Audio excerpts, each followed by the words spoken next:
Hello, everyone. Casper Stockham here with I Am Love Builders, and I have the privilege of interviewing a friend of mine. His name is Matt Melvin, and he has a very interesting story and background that we want to share, and also talk about his book. Now, Matt is on with us. Matt, are you there? I'm here.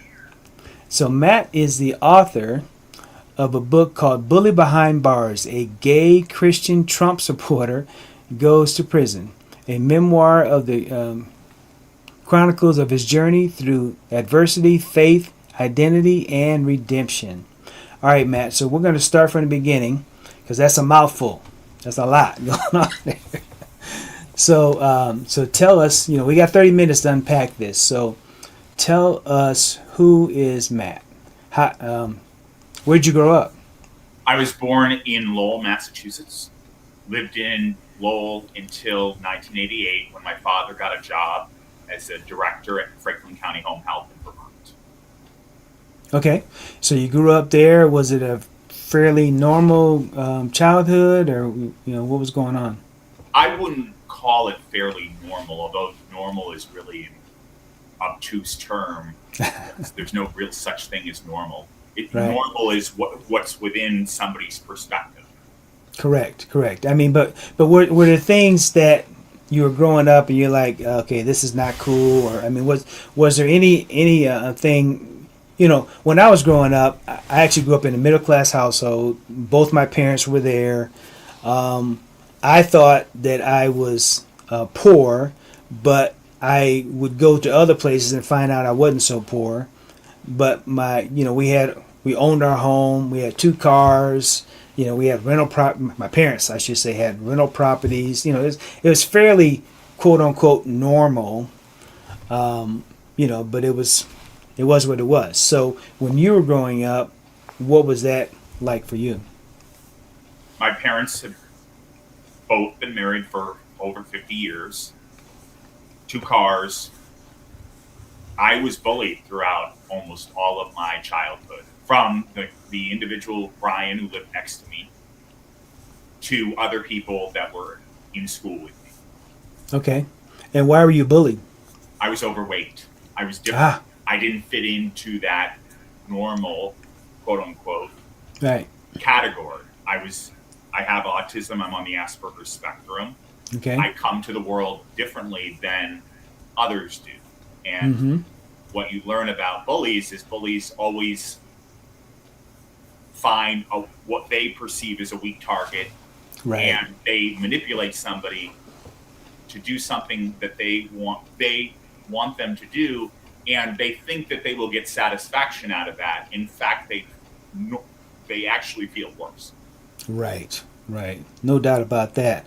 Okay, so that's what I was alluding to. All right, so now you were bullied because of your weight, and when did that kind of start to change as far as your weight? And were you bullied throughout your entire childhood up until high school and all that, or when did the weight start to come off? Or the weight didn't start coming off until after I did my second sentence jail sentence in federal prison.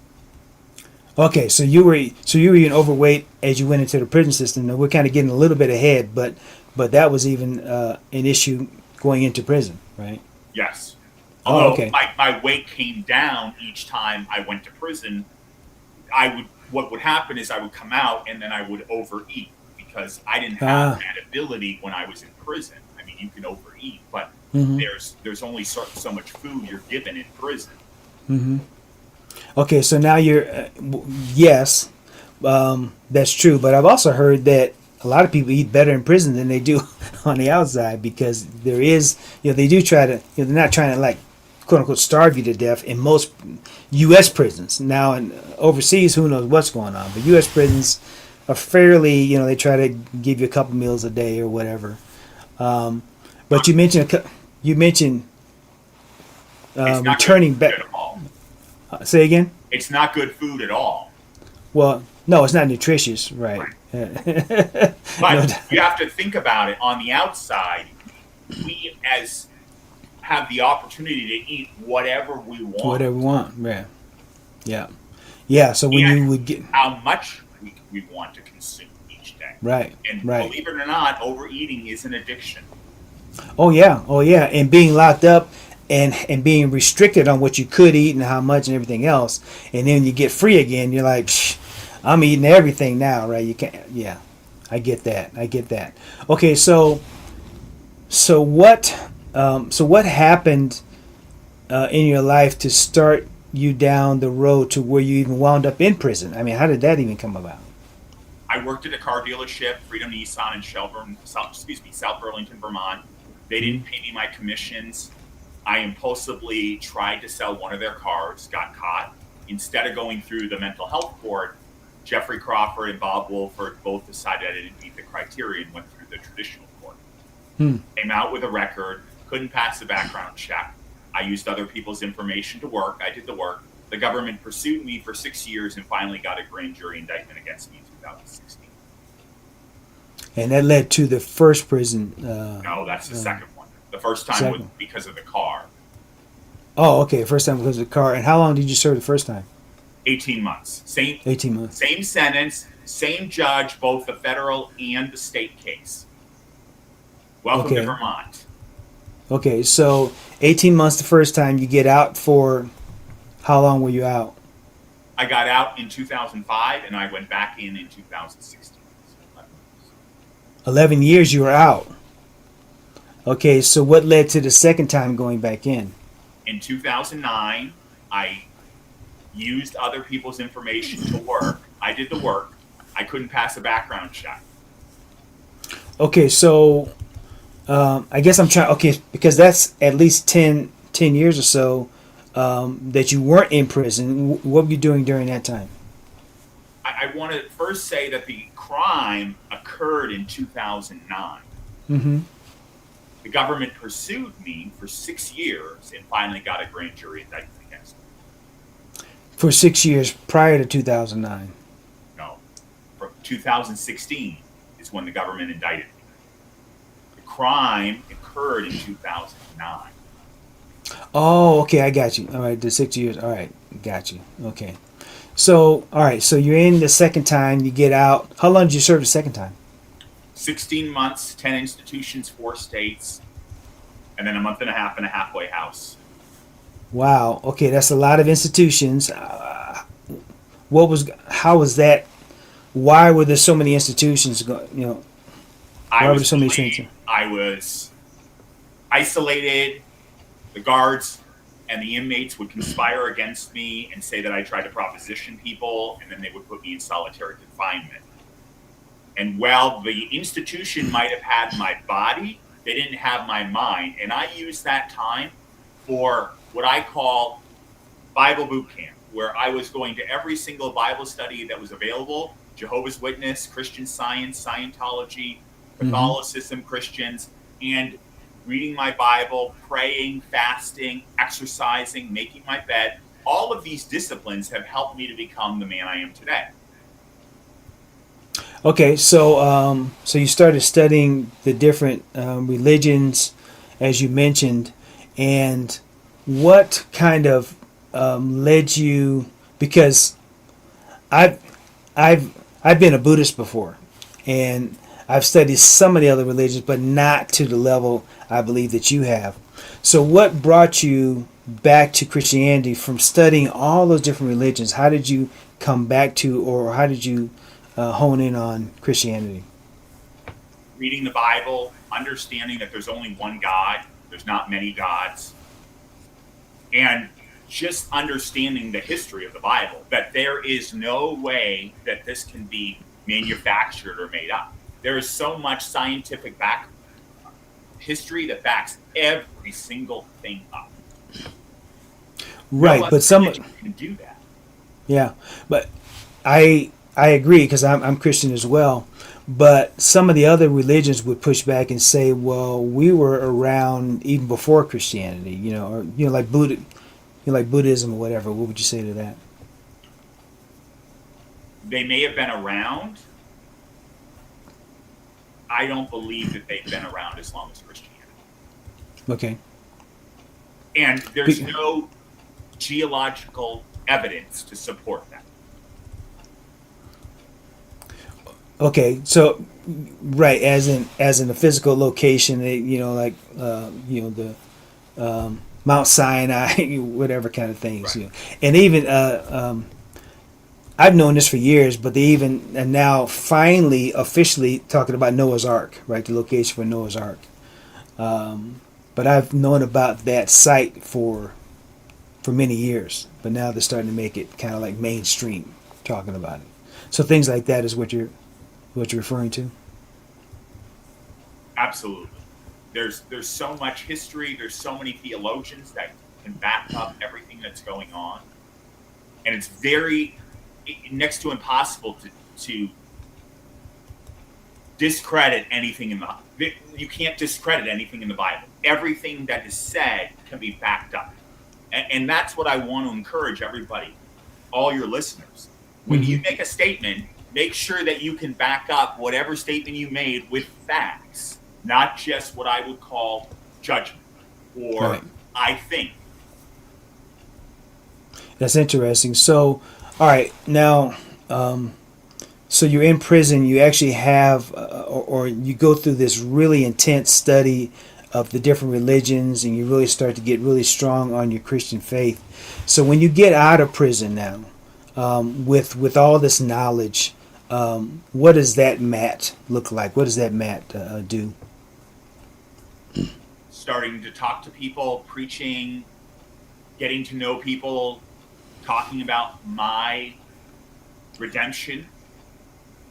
I had a near death experience in August 2015 where I was almost killed by an out of control driver on 495.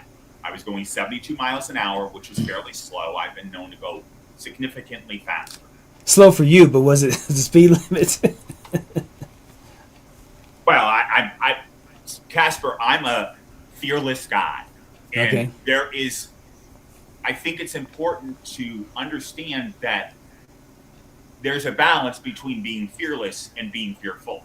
Okay. You have to Okay. have a balance. Otherwise, the human being will do whatever it wants to do. So there's a balance. And remember Okay. that Yeah. fear Yeah. is false evidence appearing real. I get that, but I'm not really chastising you because I go fast as well. But there's also recklessness that plays into all these things. Like when it's snowing and ice on the road, I don't go the same speed that I go when the roads are dry, right? So you're okay. So this accident happened. How does the accident No, happen? the accident never happened. I was saved. I was protected. And that's the moment I believe that God was saying and drawing a line in that sand saying, you're either going to do my will or you're going to continue to do your own will. You're going to lie, cheat, and steal. And I didn't want that for myself. What I did was I did the 12 steps, Big Bill's 12-step program of stealing. Those 12 steps can apply to any addiction. It doesn't just have to be drugs or alcohol. But just like everything in life, it's not a one and done. It is a lifestyle. All of those steps apply to anything. Making amends, making a list of people that you've wronged. All of those are amazing steps towards the redemption. And Because where did in you? order to have God, there has to be acknowledgement that my way isn't right. I need to modify it. And I tell people all the time, it's like when you go to get your car repaired, you have to get your car repaired 100% to the manufacturer. It's not a negotiation. Well, just 30% today, and I'll Yeah. come back and do the stuff. It's either 100% or it's zero. That is the way it is with God. You cannot just surrender part of your life.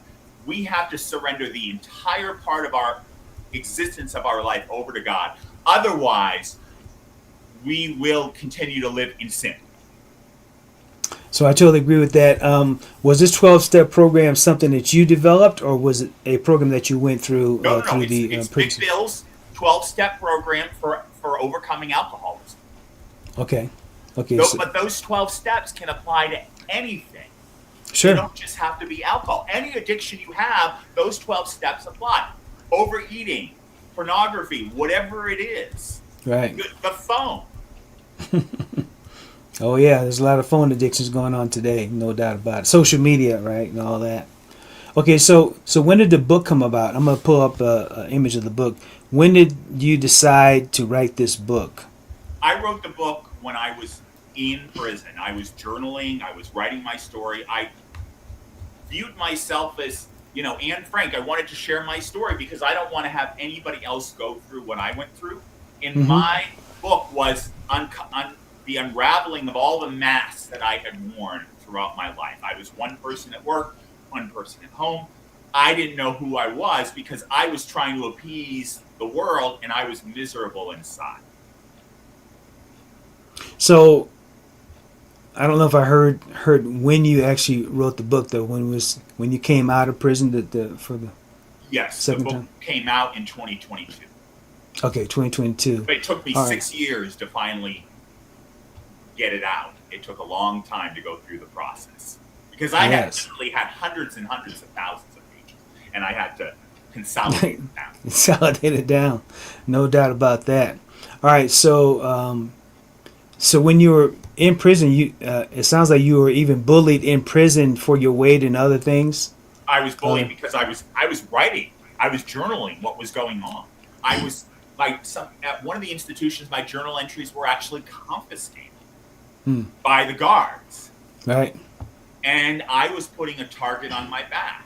And if you look at my life, I have constantly done things because I'm fearless. So Hmm. whether you look at the car or whether you look at the journal entries, it's this fearless mentality. And sometimes it's good and sometimes it's bad, but there needs to be a healthy balance between being fearful and fearless. Yeah, yeah. Now And I know. one side is very unhealthy and sinful. Sure, sure. So we've spoken outside of this interview, and I was asking you some questions, and we were just kind of going back and forth, and I was curious about the title that the title or label. You call yourself a gay Christian, and I was like, okay, so help me understand that. And your answer I thought was really good. So can you repeat that for the audience? How do you square being a gay Christian?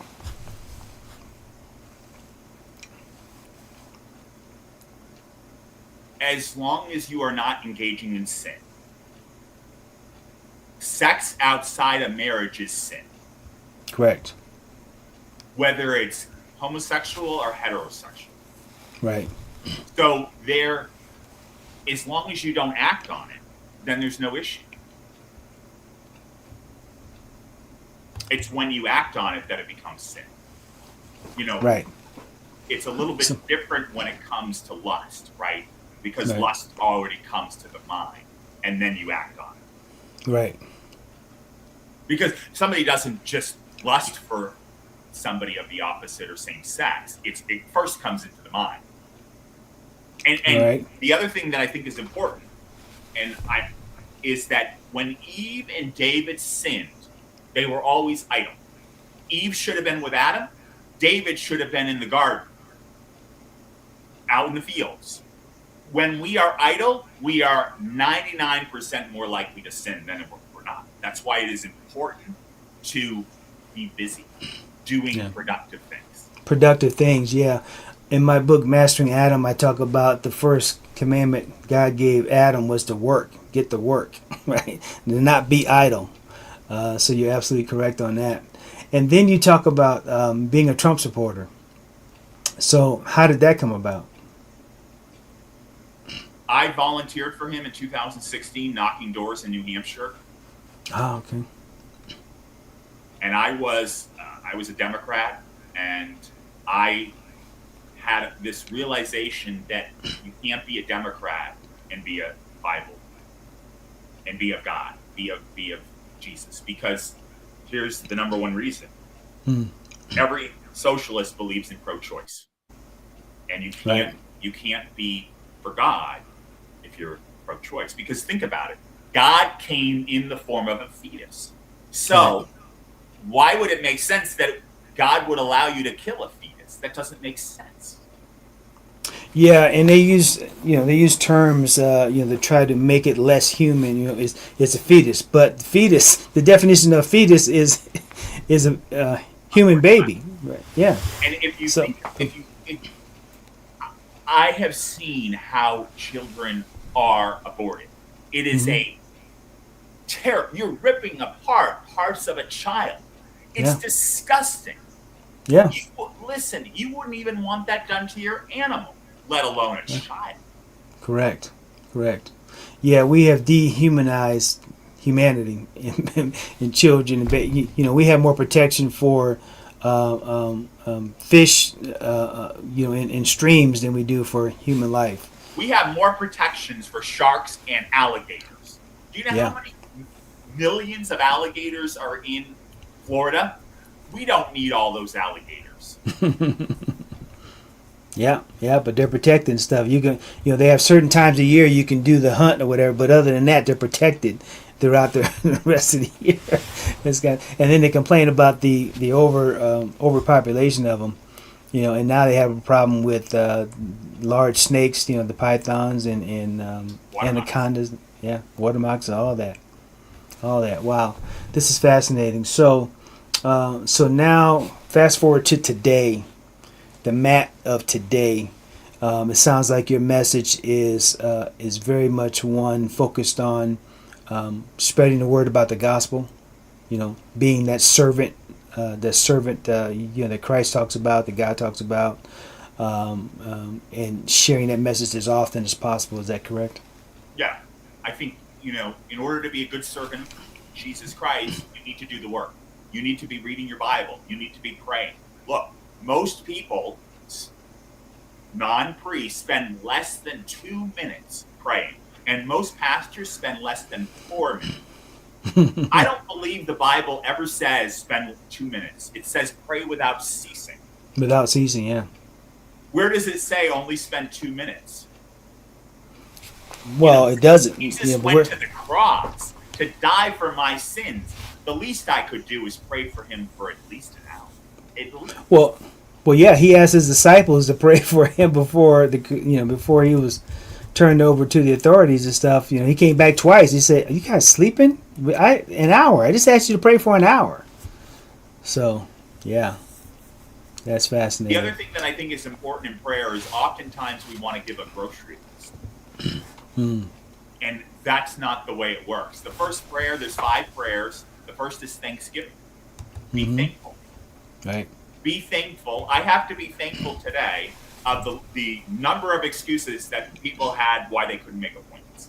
I have to be thankful. That is hard. That's hard for me, who is meticulously on time, doesn't care for late people, doesn't like excuses, because excuses are nothing but a lie. Right. If you are full of excuses, I encourage you to drain the swamp and get rid of all those excuses and be present and do what you say you're going to do. Yeah. Well, folks, you can get Matt's book on Amazon. It's called Bullied Behind Bars, A Gay Christian Trump Supporter Goes to Prison. So, Matt, we have a couple minutes left here. What would be some parting thoughts you want to leave with the folks regarding just... It could be anything you want to share as a parting message to the folks. Find a good tribe of people like-minded that are Christians, that are living the lifestyle. Not because there's a lot of people that say that they are what I would call CINOs, Christian in name only, and they only need God when it's dire straits. And find people that can hold space for you, that will be, and that's really important to ask somebody. If you have a pressing issue that's going to weigh on somebody, ask them, are you able to hold space for me? Rather than dumping a whole bunch of stuff that the person can't handle. And what happens is that person who can't handle it, guess what they do? They gossip. They talk about you behind your back. And that's a sin. Gossiping is a sin, folks. Right. Nothing good happens with gossip. Absolutely. Those are wise words, my friend. Wise words indeed. So I appreciate your time. I appreciate you kind of sharing, being vulnerable and sharing your story with our audience. I think it's one that they definitely need to hear, and I think they should consider going to the Amazon to order your book. I think it's one that it's a story they need to hear, because there's a lot to unpack in there. But at the end of the day, being present with God, being present with the Holy Spirit, being present with your faith is probably the most important thing that we could do. So I appreciate your time, Matt. And folks, we will see you on the next interview. Bye-bye for now.